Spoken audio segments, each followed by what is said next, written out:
Hello students, welcome to online classes. आज हम पढ़ेंगे क्लास 11th का chapter the portrait of a lady, जो कि हमारे इंग्लिश की बुक से लिया गया हॉर्नबिल से 11th की। A photograph, we were not afraid to die if we can all be together. यहाँ पे एक पोइट्री दी गई है, we are not afraid to die if we can all be together, यानी कि यदि हम साथ रहे तो हमें मरने का डर नहीं होता। Discovering the truth the saga continue the लेवलम टॉप, यानी कि इसमें बुक में ये हमारे बुक के कुछ फर्स्ट लेसन है। ठीक है, तो हम अब स्टार्ट करते हैं। ये चैप्टर हमारा the portrait of a lady, written by Khushwant Singh. My grand mother like everybody's grandmother was an old woman. मेरी ग्रैंड मदर यानी कि मेरी दादी जी अन्य दादी माओ की तरह ही कैसी है, ओल्ड वुमन है। सी हैड बिन ओल्ड, वो काफ़ी बूढ़ी है। रिंकल्ड फॉर 20 ईयर्स, और उसके 20 सालों से क्या है, रिंकल यानी कि चेहरे पे झुर्रियाँ पड़ी हुई है। दैट आई हैड नोन हर, जब से मैंने उसे देखा पिछले 20 सालों से उसकी स्किन कैसे रिंकल्ड है। People said that she had once been young and pretty. लोग ऐसा कहते हैं कि कहा करते हैं कि भाई जो मेरी दादी माँ थी वो एक बार कैसी थी, यंग और फ्रेटी थी, काफ़ी जवान थी और खूबसूरत भी थी। And had even had a husband, और उसके एक हस्बैंड भी था। But that was hard to believe, लेकिन ये सारी बातें मेरे लिए हार्ड टू बिलीव, यानी कि मेरे लिए बहुत ज़्यादा मुश्किल थी सोचना, उनको विश्वास करना। My grandfather's portrait hung over the mantelpiece in the drawing room, और मेरे ग्रैंड फादर का यानी कि मेरे दादाजी का पोर्ट्रेट यानी कि जो तस्वीर थी, पिक्चर थी, वो वहाँ मेटल पीस पे हैंग, यानी कि मेटल पीस में यानी कि लोहे की उसमें फ्रेम में उसको जड़ के वहाँ पे ड्राइंग रूम पे उसको लगा रखा था। He wore a big turban and loose fitting clothes, उन्होंने एक बड़ी सी पगड़ी डाली हुई है, पहनी हुई है, और एक लूज फिटिंग क्लॉथ पहने हुए हैं। His long white beard covered the best part of his chest, और उसकी लंबी सी जो दाढ़ी है, वाइट बियर्ड है, वो उसकी चेस्ट को यानी कि छाती को ढके हुए हैं। And he looked at least A 100 year old, और वो लगते हैं 100 साल की एज लगती है उनकी, यानी कि 100 ईयर्स ओल्ड लग रहे हैं इसमें। He did not look the sort of person who would have a wife और चिल्ड्रन, वो इस प्रकार का कोई व्यक्ति नहीं लगता कि जिसकी कोई वाइफ और बच्चे भी होंगे। He looked as if he could only have lots and lots of grandchildren, वो ऐसा लगता है कि जैसे उनके lots and lots of grandchildren की बहुत सारे उनके पोते पोतियाँ होंगे। As for my grand mother, और जैसे कि मेरी ग्रैंड मदर के बारे में, बीइंग यंग एंड प्रेटी, वो भी जुआ, वो जवान और खूबसूरत होगी। The thought was almost revolting, ये थॉट है ना मेरे लिए रिवोल्टिंग है, कि जिनका मैं बार बार विश्वास ही नहीं होता इन चीज़ों, बिलीव नहीं होता था इन चीज़ों पे। She often told us for the games she used to play as a child, वो अक्सर मुझे बताया करती थी कि जो गेम वो जब वो चाइल्ड थे तब वो खेला करती थी। दैट सीम क्विट अपसेड, और ये बातें मेरे लिए और भी ज़्यादा अजीब और बेतुकी लगती थी। अपसेड मीन्स क्या है, पे बेतुकी। Undignified on her part and we treated it like the fables of the prophet she used to tell us, और हम इन सब चीज़ों को है ना ऐसे लेते थे जैसे कि वो कोई कहानियाँ हो प्रोफेट की, यानी कि जो पैगंबरों की कहानियाँ हैं ना उनकी तरह ही है। मुझे वो लगती थी जैसे कि वो कहानियाँ मेरे को सुनाया करती थी, उन कहानियों की तरह ही लगती थी उसकी वो बातें, कि वो भी बचपन में खेला करती थी। She had always been short and fat, वो हमेशा से ही हाइट की शॉर्ट यानी कि छोटी है, फैट है यानी कि थोड़ी सी मोटी, एंड स्लाइटली बेंट, और थोड़ी सी वो झुकी हुई है। Her face was a criss cross of wrinkle running from everywhere to everywhere, और उसका फेस कैसा है, क्रिस क्रॉस रिंकल है चारों ओर, उसके चेहरे पे चारों ओर क्या है, रिंकल यानी कि झुर्रियाँ पड़ी हुई है। Now we were certain she had always been as we had known her, तो हम नो वी आर सर्टेन, हम पूरी तरह से निश्चित थे, हमें पूरा विश्वास था कि she had always been as we had known her, कि वो हमेशा से ही ऐसी होगी जैसा हम उसे जानते हैं। ओल्ड सो टेरिबली, इतनी बूढ़ी जो कि बहुत ज़्यादा ओल्ड है, that she could not have grown older, जो कि इससे ज़्यादा तो वो बूढ़ी हो ही नहीं सकती। And had stayed at the same age of 20 years, जो कि मैं 20 ईयर्स से उसकी इसी एज को देख रहा हूँ। She could never have been pretty, वो कभी भी प्रेटी यानी कि खूबसूरत नहीं हो सकती, but she was always beautiful, लेकिन वो हमेशा कैसी है, सुंदर है। She hobbled about the house in spotless white with one hand resting on her waist to balance her stoop and other telling the beads of her, यानी कि हर बार वो क्या करती थी, hobbled about the house in spotless white, यानी कि वो किसी एकांत में क्या हो जाती थी, हर जगह पे वहाँ पे वो दिखा स्पॉटलेस हो जाती थी, वाइट विद वन हैंड, यानी कि उसके हाथ में क्या होता है, एक हाथ उसका क्या होता था, उसकी कमर के पीछे, वेस्ट के पीछे वो बैलेंस बनाने के लिए, यानी कि जिस जो वो स्टूप हुई हुई थी ना, झुकी हुई थी, उसमें बैलेंस बनाने के लिए। And the other telling the beads of, और दूसरे हाथ से वो बैठ के क्या करती रहती थी, वो बीड्स ऑफ हर रोजरी, यानी कि उसके पास जो माला थी उसको वो जपती रहती थी। बीड्स ऑफ रोजरी का मतलब माला गिनना। हर सिल्वर लॉक्स वर स्कैटर्ड अनटाइडी ओवर हर पेल पकड़ फेस, यानी कि उसका जो सिल्वर लॉक था, यानी कि उसका जो बालों का जो उसके जो बड़े बड़े बाल थे, सिल्वर लॉक थे, वो अब कैसे हैं, स्कैटर्ड यानी कि बिखरे हुए, और अनटाइडी है जो कि बांधे हुए नहीं है, ऑन हर पेल नेक, जो कि उसके पीले से चेहरे पे और पके हुए चेहरे पे वो गिरे हुए हैं। And her lips constantly moved in Audible prayer, और उसके जो लिप्स हैं ना हमेशा क्या करते रहते हैं, एक इनऑडिबल प्रेयर्स, और एक ऐसी प्रेयर करते रहते हैं जिसको वो कभी जिसको जो हमें सुनाई नहीं देते, यानी कि वो कहते कैसे थे, वो साइलेंट वे से क्या करती थी, प्रे करती थी।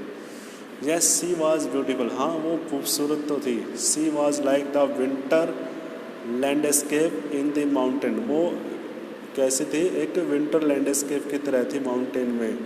And expanses of pure white screen serenity breathing peace and contentment, जो कि कैसी थी, विंटर लैंडस्केप में थी माउंटेन में, जैसे कि एक्सपेंसिव प्योर वाइट सेरेनिटी, जिसमें कि पूरी तरह से शांति और सफ़ेद शांति सी छाई हुई हो, ब्रीथिंग पीस एंड कंटेनमेंट, जिसमें बहुत ही ज़्यादा शांति है और संतुष्टि भी है। My grand mother and I were good friends, मेरी दादी माँ और मैं बहुत अच्छे दोस्त थे। My parents left me with her when they went to live in the city, जब मेरे पेरेंट्स शहर में चले गए थे तो उन्होंने मेरे को मेरी दादी माँ के पास छोड़ दिया। And we were constantly together, और हम लगातार एक साथ रहे। She used to make me up in the morning, वो मुझे सुबह उठाया करती थी। And get me ready for the school, और मुझे स्कूल के लिए तैयार किया करती थी।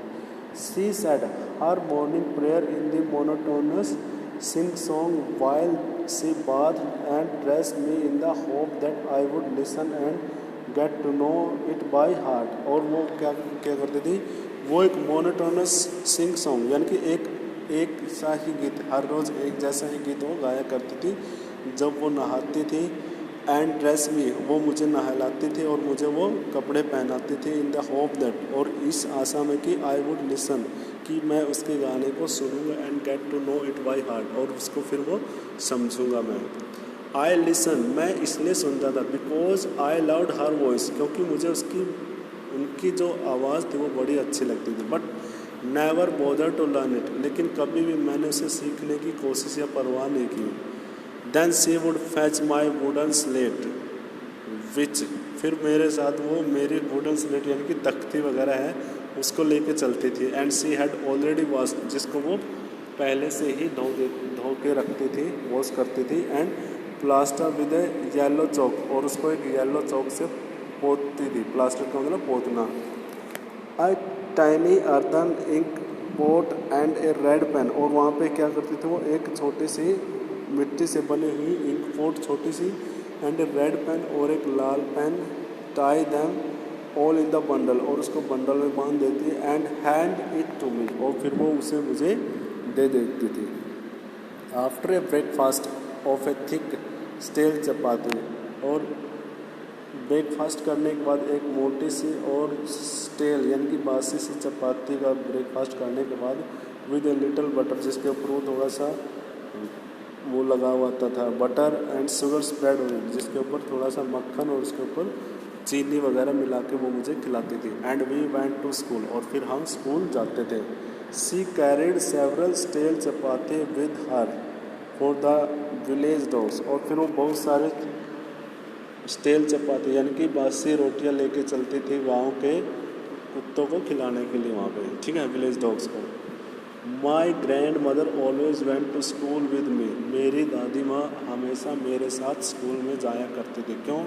Because the school was attach to the temple, क्योंकि स्कूल है ना मंदिर से अटैच था, लगा हुआ था। And the priest taught us the alphabet and the morning prayer, और वहाँ का जो प्रीस्ट था वो हमें अल्फ़ाबेट सिखाया करता था और साथ ही साथ में हमें मॉर्निंग प्रेयर भी कराया करता था। While the children sat in the row, जब चिल्ड्रन वहाँ पे लाइन में बैठते थे on the either side of the veranda, singing the alphabets और the prayer in a chorus, तो वहाँ पे अल्फ़ाबेट को गाया करते थे या फिर प्रेयर को गाया करते थे कोरस यानी कि ग्रुप में। My grand mother said inside reading the scripture, और मेरी दादी माँ मंदिर के अंदर बैठ के वो क्या किया करती थी, स्क्रिप्चर को रीड किया करती थी। When we had both finish, और जब हम दोनों ख़त्म कर देते थे अपने गाने को या प्रेयर को, we would walk back together, और फिर हम दोनों साथ मिलके ही वापस ही घर जाया करते थे। This time the village dog would meet us at the temple door, और इस बार जो गांव के जो कुत्ते होते थे वो हमें मंदिर के दरवाजे पे ही मिलते थे। And they followed us to our home growling and fighting, और वो हमें हमारे घर तक फॉलो करते रहते थे, एक दूसरे के ऊपर ग्राउलिंग गुर्राते थे और लड़ाइयाँ करते रहते थे एक दूसरे से। For the chapati we threw at them, जो चपाती हम उनके लिए फेंकते थे उनको खाने के लिए वो एक दूसरे से ग्राउलिंग एंड फाइटिंग करते थे। When my parents were comfortably settled in the city, जब मेरे पेरेंट्स पूरी तरह से शहर में सेटल हो गए, दे सेंट फॉर अस, तो उन्होंने हमें बुलाया, हमारे लिए बुलावा भेजा। That was a turning point in our friendship, और यही वो समय था जिससे कि हमारी दोस्ती के अंदर एक बहुत बड़ा टर्निंग पॉइंट यानी कि बदलाव आया। Although we share the same room, हालांकि हम एक ही रूम शेयर करते थे। My grand mother no longer came to school with me, अब मेरी दादी माँ मेरे साथ स्कूल में अब नहीं जाती जैसे गांव में जाती थी। I used to go to an English school in motor bus, अब मैं मोटर बस में एक इंग्लिश मीडियम स्कूल में जाने लगा था। There were no dogs in the street, और वहाँ गली में कोई कुत्ते नहीं थे। And she took no feeding sparrows in the courtyard of our city houses, तो क्या करती थी, सी टुक टू फीडिंग, वो स्पैरोज को यानी कि हमारे जो मकान शहर के मकान के अंदर जो कोर्टयार्ड था, इनकी जो आंगन था उसके अंदर वो स्पैरोज यानी कि चिड़ियों को क्या करती थी, खाना खिलाया करती थी। As the years rolled by, जैसे साल बीतते गए, we saw less of each other, तो हम एक दूसरे को कम ही देखने लगे। For some time she continue to wake me up, और कुछ टाइम के लिए तो उसने कंटिन्यू रखा मुझे जगाने का। And get me ready for school, और मुझे वो स्कूल के लिए तैयार करती थी। व्हेन आई केम बैक, लेकिन जब मैं वापस आया, सी वुड आस्क मी, तो वह मुझसे पूछा करती थी, what the teacher had taught me, कि टीचर ने आपको क्या पढ़ाया, मेरे से पूछा करती थी, यही क्वेश्चन क्या करती थी कि टीचर ने मुझे क्या पढ़ाया। I would tell her English words, तो मैं उसे बताया करता था इंग्लिश के words. And little things of western sciences, और कुछ वेस्टर्न साइंसेस की कुछ चीज़ें थी वो। And learning the law of gravity, और लॉ ऑफ ग्रेविटी सिखाए उन्होंने मेरे को। आर्किमिडीज प्रिंसिपल, आर्किमिडीज का जो सिद्धांत है वो। And the world being around, और जो संसार में जो चल रहा है वो सारी चीज़ें वो मुझे क्लास में सिखाया करते थे टीचर। तो मैं वो बातें अपनी दादी को बताता था। दिस मेड हर अनहैप्पी, लेकिन ऐसा सुन के वो क्या हो जाती थी, नर्वस हो जाती थी, यानी कि वो उदास हो जाती थी। She could not help me with my lesson, अब वो मेरे लेसन में यानी कि मेरी पढ़ाई में वो मेरी हेल्प नहीं कर सकती थी। She did not believe in things they taught at the English school, तो वह उन चीज़ों में विश्वास नहीं करती थी जो इंग्लिश स्कूल में पढ़ाए जाते हैं। And was distressed that there was no teaching about God and the scripture, और वो इस बात से बहुत ज़्यादा निराश थी कि भाई स्कूल में भगवान के बारे में और ग्रंथों के बारे में नहीं पढ़ाया जाता है। वन डे, एक दिन, I announce that we were being given music, तो एक दिन मैंने उसको बताया कि मुझे है ना म्यूज़िक लेसन सिखाए गए, यानी कि म्यूज़िक के यानी कि संगीत के पाठ भी मुझे पढ़ाए गए। सी वॉज वेरी डिस्टर्ब, अब वो और भी ज़्यादा क्या हो गई है, डिस्टर्ब्ड हो गया। To her music had lewd association, उसके म्यूज़िक के साथ क्या थे, बहुत ज़्यादा अच्छा क्या था, एसोसिएशन था। It was the monopoly of harlots and beggars and not made for gentle folks, तो वह ऐसा मानते थे कि जो उसने बोला था कि to music is a her lewd association, यानी कि म्यूज़िक क्या है, एक गंदे लोगों का काम है गाना। It was the monopoly of harlots, यह किस किस की मोनोपोली है, हार्लोट्स एंड बैगर्स, यानी कि जो हार्लोट्स यानी कि जो वो होते हैं मुजरा वगैरह करने वाले होते हैं, वो गाते हैं, उनका ये अधिकार के उनके ऊपर, या फिर बैगर्स का। और यह जेंटल फॉग यानी कि भद्र पुरुषों के लिए यह काम ठीक नहीं है। She said nothing but her silence mean disapproval, उसने कहा कुछ नहीं, लेकिन उसकी जो साइलेंस थी ना, उसने अपनी तरफ से डिसअप्रूवल दे दी, यानी कि असहमति जताई उसने। She rarely talk to me after that, तो उसके बाद वो मेरे से मुश्किल से ही उसने बातें की। When I wake up to university went up to university, जब मैं यूनिवर्सिटी गया, I was given a room of my own, मेरे को मेरा अपना कमरा दिलाया गया। The common link of the friendship was snapped, अब फ्रेंडशिप का जो लिंक था हमारा वो पूरी तरह से स्नैप्ड यानी कि टूट गया। My grand mother accepted her seclusion with resignation, और मेरी दादी माँ ने भी अपना सेक्लूजन यानी कि अपना एकांत एक्सेप्ट कर लिया।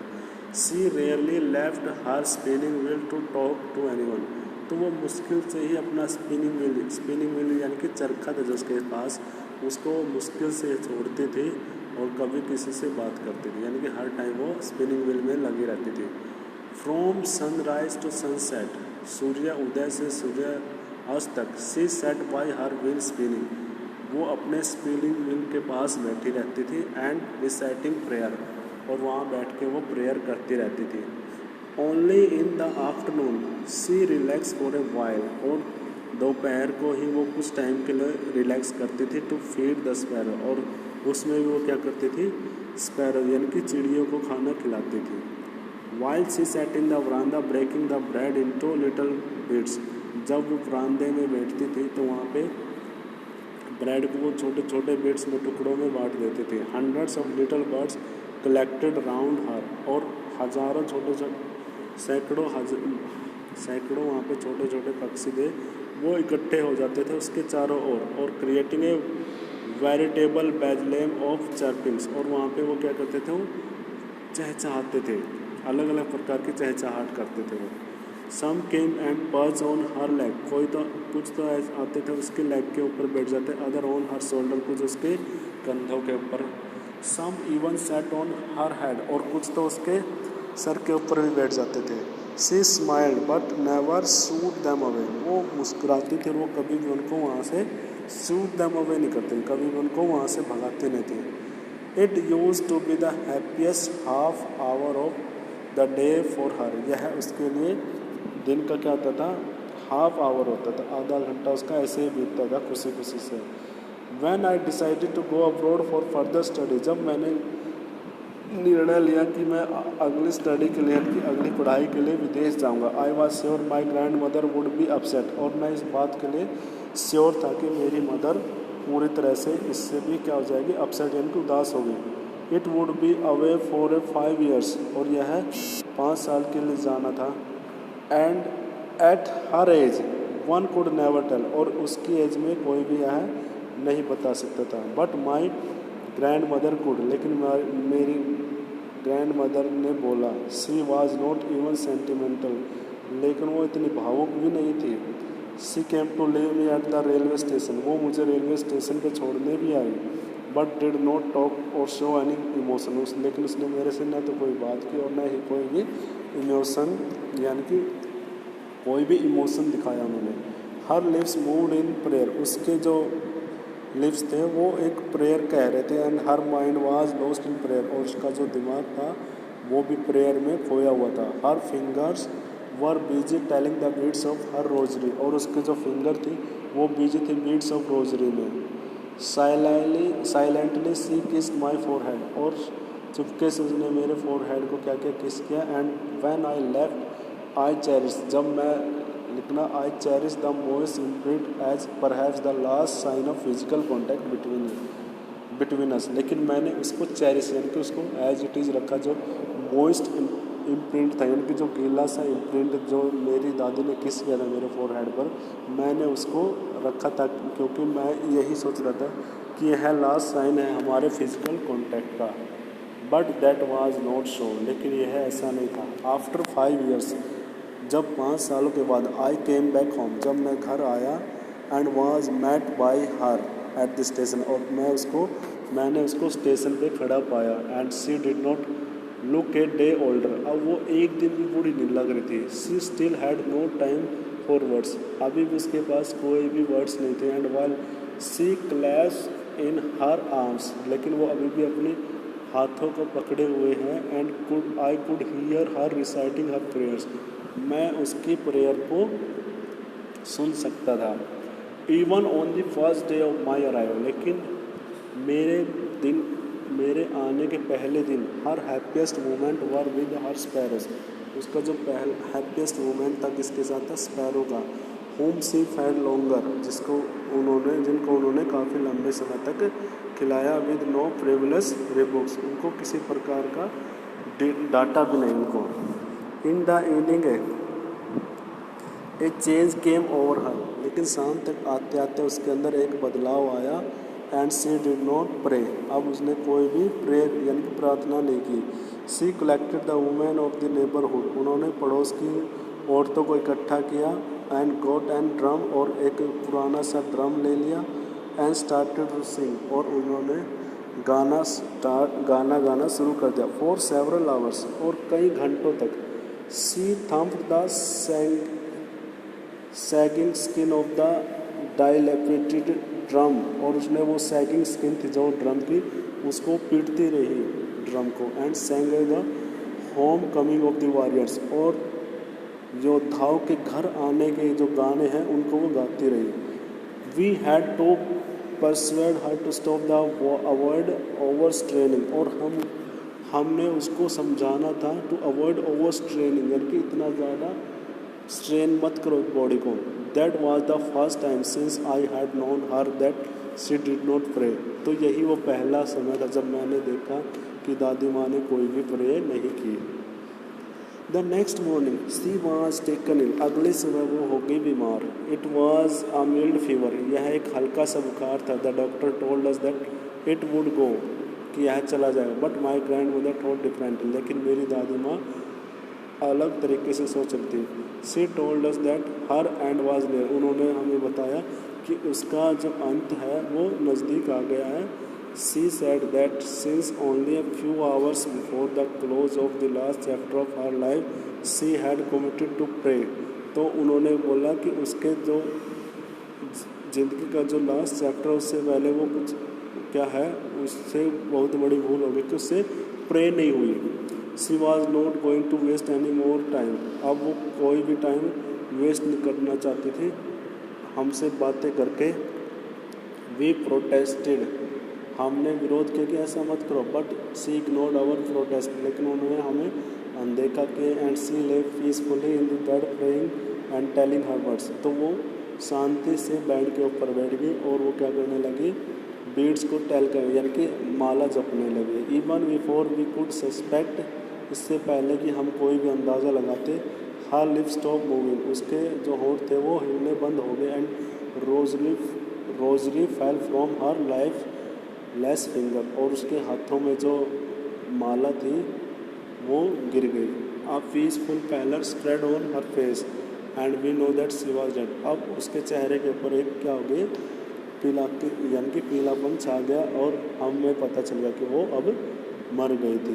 We lifted her off the bed, हमने उसे बेड से उतारा, and as is the customary laid her on the ground, जैसा कि कस्टम है कि हमने उसे ग्राउंड पे लिटा दिया, and covered her with a red slav, और उसको लाल कपड़े से ढक दिया। After a few hours of mourning, कुछ घंटों के मॉर्निंग यानी कि शोक के बाद, we left her alone to make arrangement for her funeral, तो हमने उसको अकेला छोड़ दिया और उसके फ्यूनरल के यानी कि उसके अंतिम संस्कार के लिए अरेंजमेंट करने लगे। In the evening we went to her room, और शाम को हम उसके कमरे में गए, with a crude stretcher to take her to the cremated, तो हम उसके लिए एक क्रूड स्ट्रेचर यानी कि एक अर्थी बनाए, जिससे कि उसको हम वहाँ पे ले जाएंगे और उसको क्या करेंगे, उसका अंतिम संस्कार के जाए क्रीमेट करेंगे। यानी कि द सन वॉज सेटिंग, सूर्य छिप रहा था, अस्त हो रहा था, and had lit her room, और उसके कमरे में रोशनी थी, and veranda with blaze of golden lights, और उसका वरांदा भी क्या था, गोल्डन लाइट से क्या था, ब्लेज था। We stopped half way in the courtyard, और हम कोर्ट यार्ड के आधे रास्ते में रुक गए।